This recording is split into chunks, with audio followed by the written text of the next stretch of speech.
Alright, let's dive into something that just happened in Missouri, something that's way more fascinating than it sounds at first glance.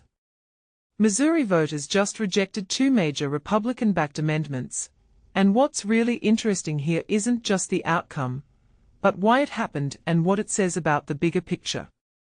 Personally, I think this is a perfect example of how local politics can reveal deeper trends about what voters actually care about, and what they are willing to fight against. So, here's the deal. Amendment 4 and Amendment 5 were both shot down by huge margins.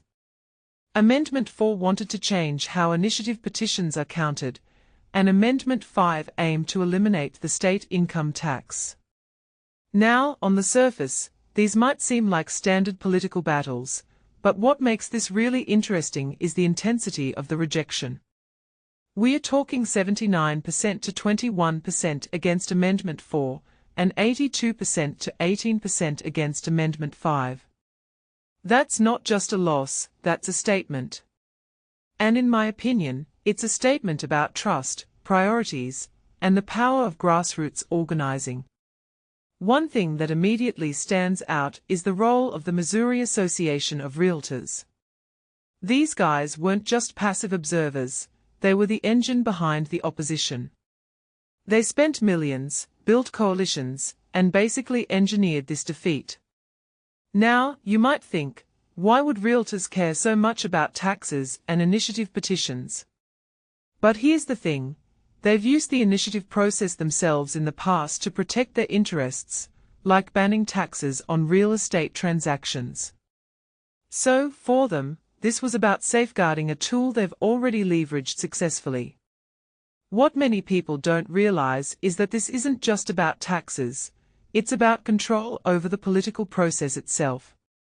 From my perspective, the defeat of Amendment 5 is particularly revealing.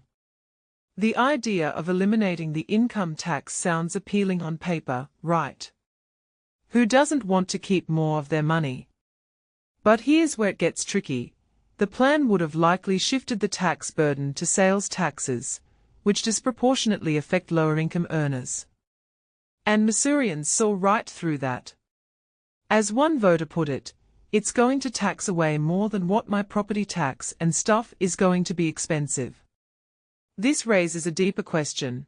Are these tax reforms really about helping families, or are they about benefiting the wealthy at the expense of everyone else? What this really suggests is that voters are smarter than politicians often give them credit for.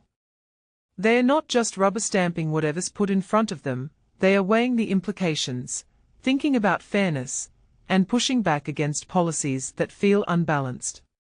And that's not just a Missouri thing, it's a trend we are seeing across the country. People are tired of policies that sound good in theory but fall apart in practice.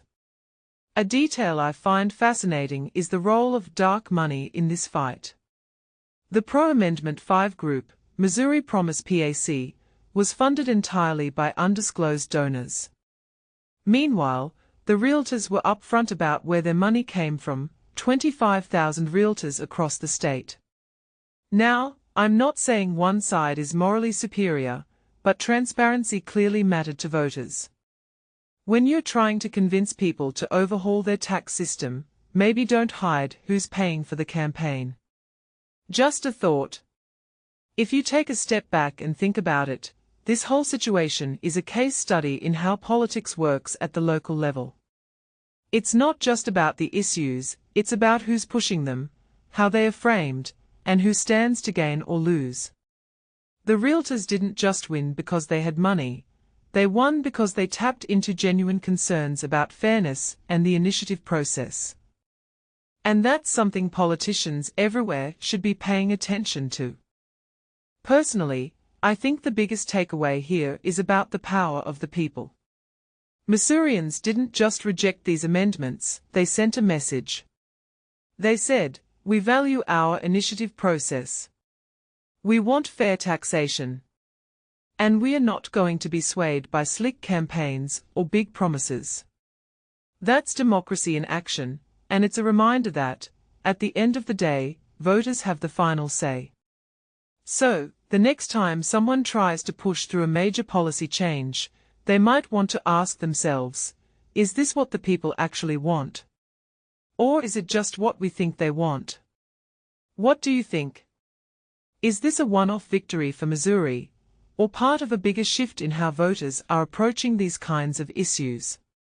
Let me know in the comments. I'd love to hear your take.